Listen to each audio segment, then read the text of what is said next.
Welcome to Woofs Whispers, your favorite doggy podcast. Today, we're embarking on a deep dive into the world of a breed that is, well, instantly recognizable, isn't it? Absolutely. Often pictured against that backdrop of snowy mountains.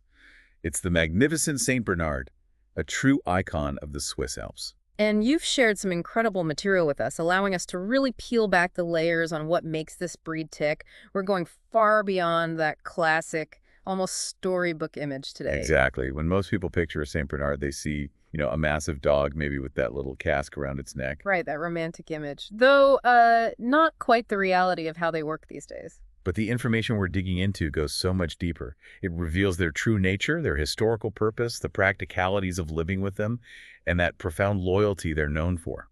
Absolutely. So our mission in this deep dive is to explore all of that, to understand the reality behind that legendary gentle giant moniker. And trace their incredible history, rooted in rescue. Uncover their very specific needs for care, definitely. And ultimately, help you understand if this truly awe-inspiring canine could be the right companion for you. Okay, let's jump right in.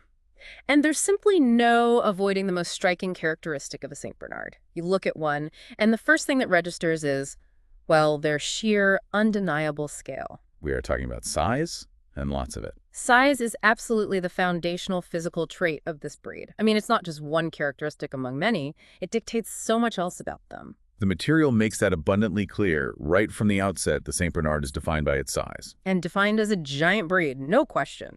When you look at a fully grown St. Bernard, you're typically looking at a dog that weighs anywhere from a solid 120 pounds on the lower end. Which is already huge. Oh, yeah. All the way up to a staggering 180 pounds. That's roughly 54 to 82 kilograms. Just wrap your head around that for a moment. A living, breathing creature weighing as much as, or sometimes more than, a grown person. Wow. And what's fascinating about that weight range is the typical distinction between the sexes. We learn that females usually fall within the 54 to 64 kilogram range. Which, as you said, is still substantial by any standard. Exactly. But the males are consistently heavier. They start where the females often leave off, from 64 kilograms right up to 82 kilograms, or sometimes even exceeding that. So even the smaller St. Bernard, a female, is a seriously weighty dog. Definitely. And it's not just the weight contributing to their imposing presence, it's their height, too. Right. How tall do they get? Males stand tall, generally between 28 and 30 inches at the shoulder. Females are just slightly shorter, typically 26 to 28 inches. So when you combine that height with their incredible musculature and bone structure, you get exactly what the description says, a size that is truly awe-inspiring. Standing next to one, you are acutely aware of their physical power and mass. There's just no mistaking a St. Bernard. But this immense size wasn't arbitrary, was it? This raises a really important point the material delves into, the why behind this scale. Exactly. Their size is intrinsically linked to their historical purpose and environment. They originate from the Swiss Alps, specifically the treacherous Great St. Bernard Pass. A place known for its incredibly rugged terrain and brutal, unpredictable weather. Absolutely. Think deep snow, bone-chilling winds, avalanches, and freezing temperatures for much of the year. It's a tough place. Yeah. So that harsh, demanding environment wasn't somewhere a small or frail dog could thrive, let alone perform vital work. Precisely. Their large size and powerful build were absolutely necessary, a functional requirement shaped by generations. They needed that bulk and strength to push through deep snowdrifts. Navigate those uneven, difficult mountain paths. Burdened by snow and ice, yeah. And, most critically, perform rescue work. They weren't bred to be decorative giants. They were bred for survival and effective service in one of the most challenging natural environments imaginable. Their size was their tool belt. That's a great way to put it. This functional origin story is crucial to understanding their physique. It wasn't for show, it was for saving lives in a hostile environment. And this recognition of their scale isn't just anecdotal, is it? Kennel clubs actually classify them as giant. Yes, their status as a giant breed is formally acknowledged by major kennel clubs globally, like the American Kennel Club and the Royal Kennel Club in the UK. And that formal classification as a giant breed carries weight. Literally and figuratively. It really does. It impacts everything about how these dogs live and the considerations needed for their care, their health, and even how their temperament manifests in their daily interactions simply because of the sheer physics involved. So for anyone listening, maybe fascinated by these dogs or perhaps considering one, this discussion of their size isn't just interesting trivia. No, it has direct practical implications for your life. What does 120 to 180 pounds mean for the space you need in your home? Right. Or the size and strength of the leash and collar. Or the impact they have when they just decide to lean against you or plop down at your feet. It's a commitment that inherently demands space and preparedness, a theme we'll definitely revisit when we talk about daily care. Okay. So while their size is undeniably impressive and historically functional, it's often beautifully juxtaposed with their inner nature.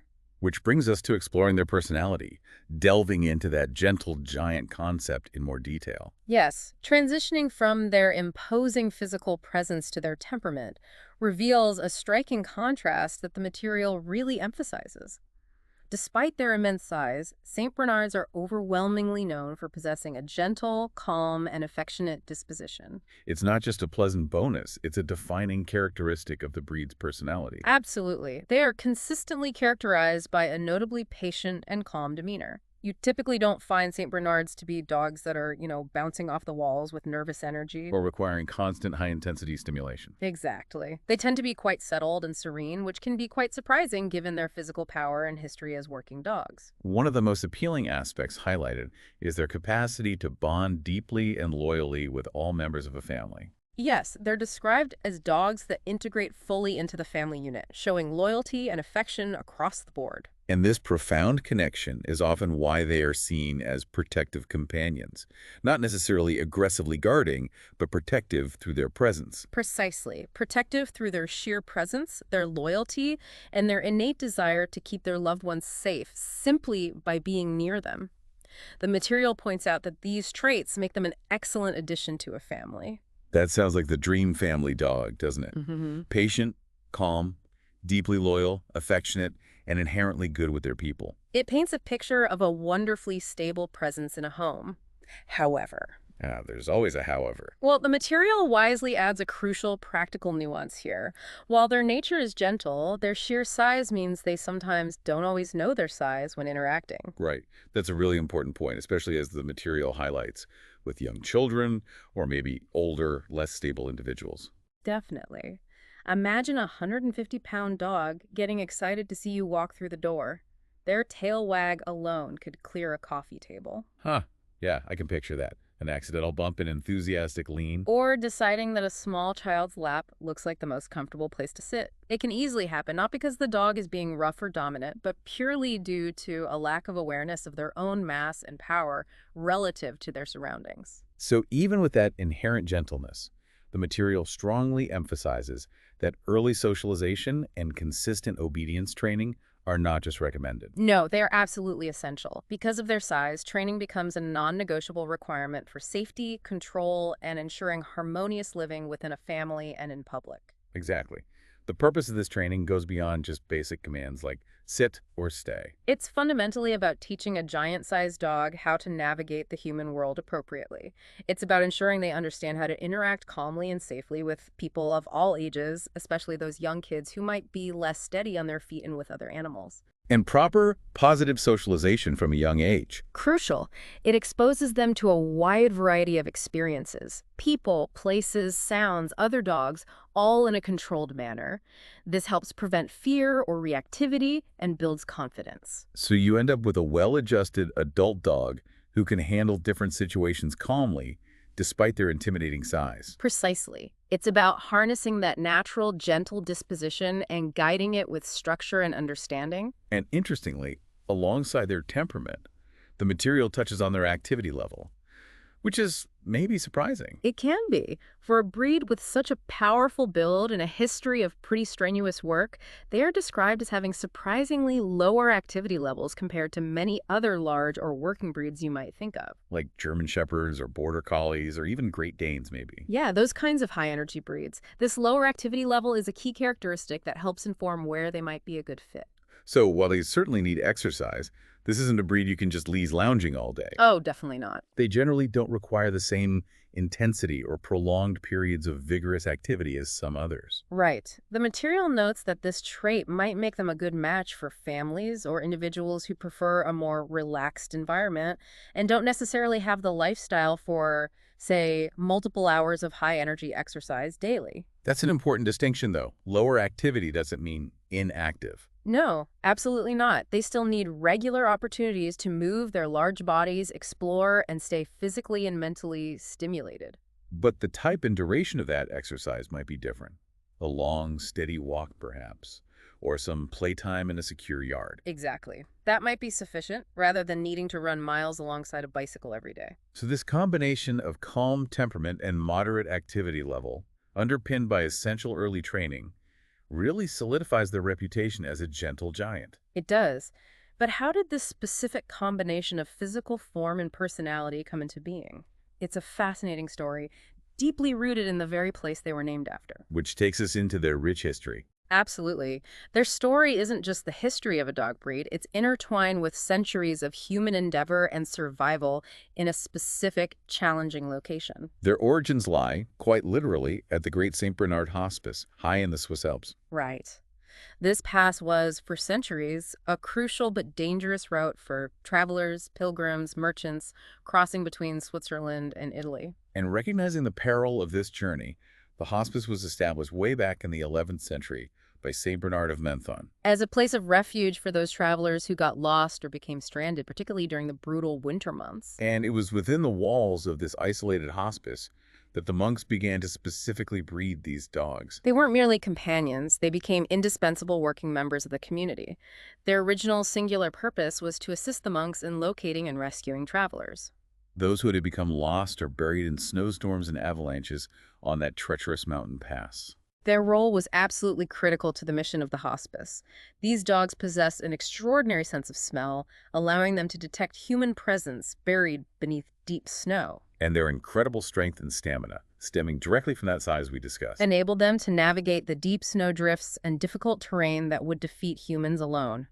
The material emphasizes the profound impact of their work, stating that these dogs saved countless human lives over the centuries. Countless lives. That's just incredible. This wasn't just occasional help. It was a systematic, dedicated rescue operation. Carried out by generations of these powerful, intuitive dogs, it's a legacy almost unparalleled in the canine world. And one dog in particular became so legendary that for a time, the breed itself is often referred to by his name. Ah, yes, the material mentions the term Barry dogs. It explains that this moniker derived from a famously heroic rescue St. Bernard named Barry.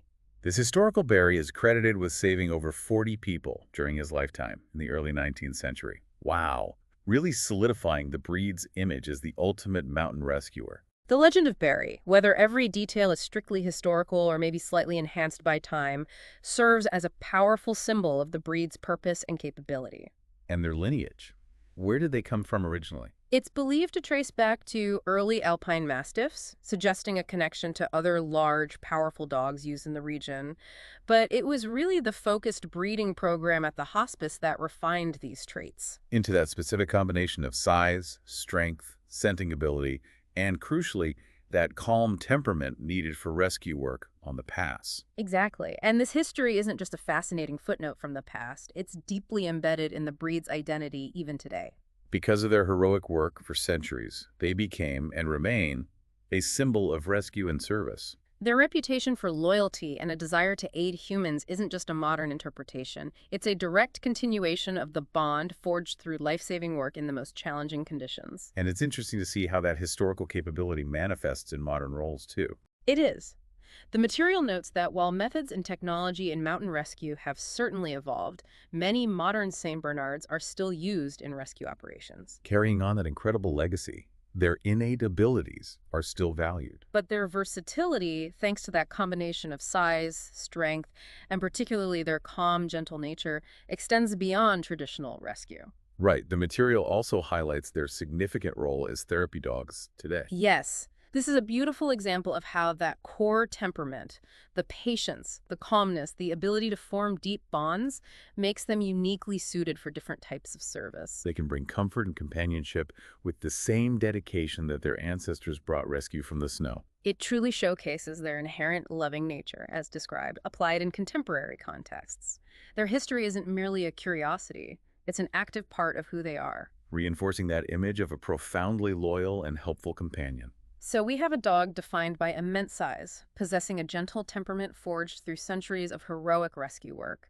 It's an incredibly compelling profile. But moving from the history and personality to the reality of sharing your life with such a dog requires a frank look at the practical considerations. Absolutely. Let's delve into the practicalities of care, discussing their health needs, grooming requirements, and the overall commitment involved. This is where we transition from the maybe romantic idea of the St. Bernard to the daily reality of living with and caring for a giant breed. And the material makes it clear that, unfortunately, due to their rapid growth rate and sheer size, St. Bernards are predisposed to specific health conditions. Things prospective owners absolutely must be aware of and prepared for. It's a challenge common among many large and giant breeds, isn't it? Their bodies experience an incredibly fast growth spurt. Often reaching near adult size within their first 12–18 months. And this rapid increase in mass puts immense stress on their developing joints and skeletal structure before they've fully matured. Okay, so what specific conditions does the material mention? It specifically calls out hip dysplasia and elbow dysplasia as significant concerns. Right, these are developmental conditions where the joint, either the hip socket or the elbow joint, doesn't form correctly during growth. Exactly. Instead of fitting together smoothly like a, well-oiled machine, the bones don't align properly. Over time, this improper fit causes friction, pain, inflammation. And can lead to osteoarthritis and mobility problems later in life. Yes. And the material explicitly connects this risk directly back to their quick growth rate. So managing that growth rate is crucial in puppyhood to minimize stress on those developing joints. Absolutely. Things like ensuring they have the right diet formulated for large breed puppies, which promotes slower, steadier growth, and avoiding excessive high-impact exercise while they are still growing are vital preventative measures. And the emphasis on early detection and care is paramount. Spotting potential issues early through regular vet checks can make a big difference. A huge difference in managing the condition and maintaining the dog's quality of life. Beyond joint issues, what else should owners be aware of? The material points out that, like many large and giant breeds, St. Bernards are at increased risk for certain types of heart disease as they age. Which, again, probably links back to their size and maybe shorter average lifespans compared to smaller breeds. That's generally the understanding, yes. It just underscores the overarching need for proactive, consistent veterinary care throughout their lives. The material stresses that a healthy life with the right diet, appropriate exercise, and consistent veterinary care is crucial for their longevity. And for managing the risks of these genetic predispositions, it's not just about reacting when something goes wrong, it's about providing the foundation for health from day one. And there's another very serious condition mentioned, bloat. Yes, medically known as gastric dilatation volvulus, or GDV. This is a true emergency situation where the stomach fills with gas and can then twist on itself, cutting off blood supply. That sounds terrifying. It is, and the material identifies a specific potential trigger particularly relevant to St. Bernards and other deep-chested breeds, exercising straight after a meal while their stomach is full and actively digesting. Okay, that is absolutely critical information for any potential owner. A direct, potentially fatal link between activity and meal timing. Definitely. The material suggests a preventative strategy based on this risk, recommending that smaller meals throughout the day are a better option than feeding 1 or 2 large meals. Right, that makes sense. It allows for better digestion between periods of activity and reduces the volume of food in the stomach at any one time. And knowing the signs of bloat like restlessness, unproductive retching, a swollen abdomen, and knowing that it requires immediate veterinary attention is vital. Literally, minutes can matter. Okay, so the health landscape for a St. Bernard involves vigilance regarding joints, heart, and digestion, all linked back to their size and growth. That call for right diet, exercise, and veterinary care isn't just general advice, it's a specific roadmap for managing the health challenges inherent in this magnificent breed. Moving from internal health to the external, let's talk about that iconic coat. The material describes 2 types.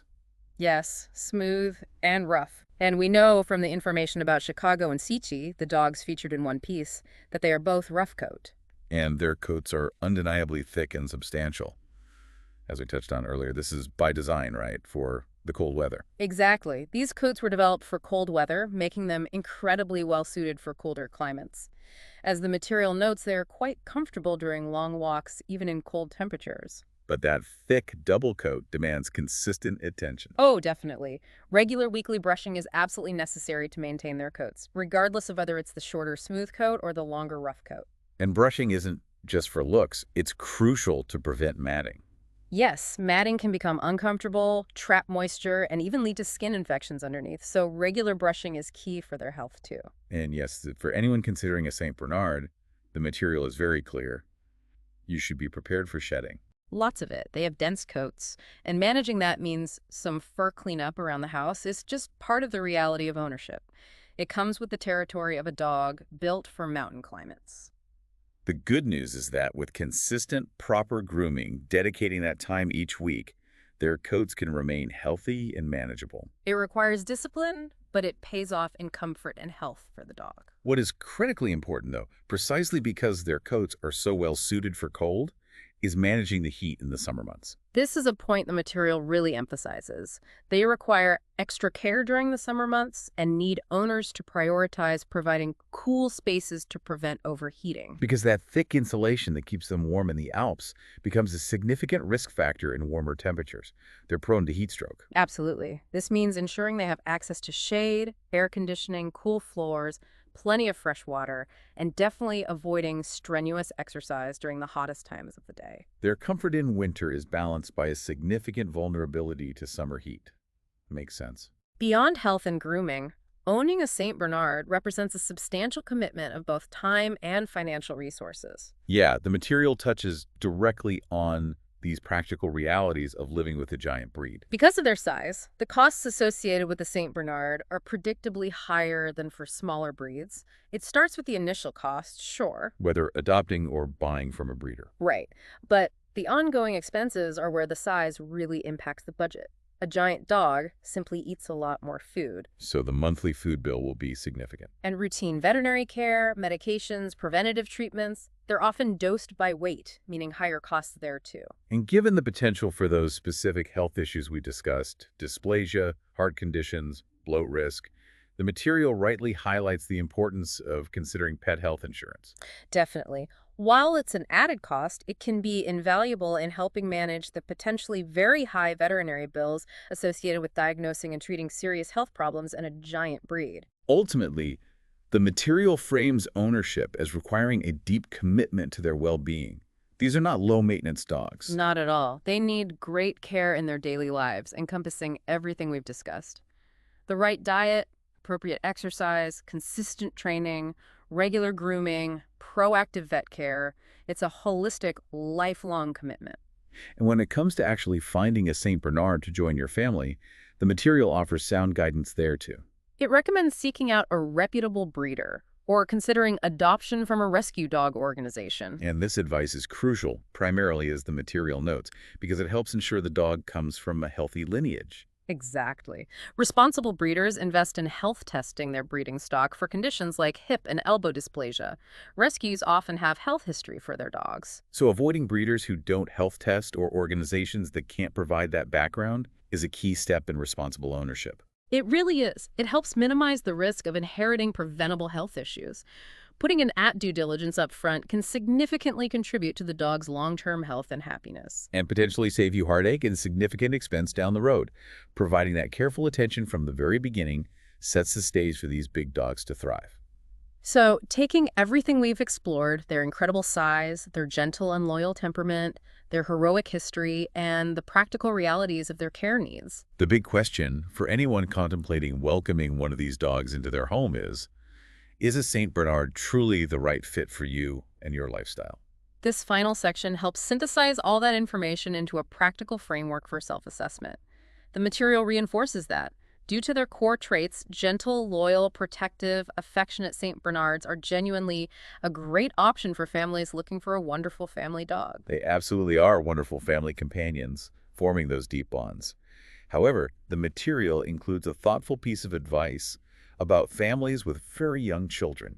Yes, it suggests it might be best to get one when your kids are a little older. Not because the dog isn't safe, but so the children can understand the care involved. Exactly. So children are at an age where they can understand the care that needs to go into looking after a giant breed. It's about managing that sheer physical presence and fostering mutual respect, maybe even involving older kids in the care. It really comes down to honestly matching the breed's specific characteristics and needs to subjects your particular lifestyle and circumstances. Like we noted with their coat, they are particularly well suited for colder climates and families who genuinely enjoy spending time outdoors, especially those comfortable with long walks comfortable in cold temperatures. But that suitability for cold weather comes with the direct requirement, as we discussed, to be exceptionally diligent about managing their comfort and preventing overheating during warmer months. It demands a balance in your activities and environment throughout the year. The material provides a clear summary of the essential factors you must realistically consider before deciding. You need to honestly evaluate your needs for space. Do you truly have the room in your home and yard for a dog that can exceed 150 or even 180 pounds and needs space to move and just sprawl comfortably? And are you prepared for the non-negotiable requirement for early training? Can you commit the time, effort, and consistency needed? And you absolutely must have an awareness of the potential for health problems, like hip dysplasia, and be prepared, both emotionally and financially, for possibly managing chronic health issues. Responsible ownership means being prepared for the less glamorous, potentially costly aspects of care. Essentially, all these points boil down to the significant commitment required. Owning a St. Bernard is a decision that demands substantial right care and attention daily, consistently for their entire lifespan. It's definitely not a breed to be taken on lightly. However, for those who are prepared for these significant considerations, who can provide the necessary space, commitment to training, diligent care, and are aware of the potential health challenges. The material concludes this section by highlighting the profound rewards. Yes. For the right family, providing that dedicated care means these dogs will become your best friend and loyal companions for years to come.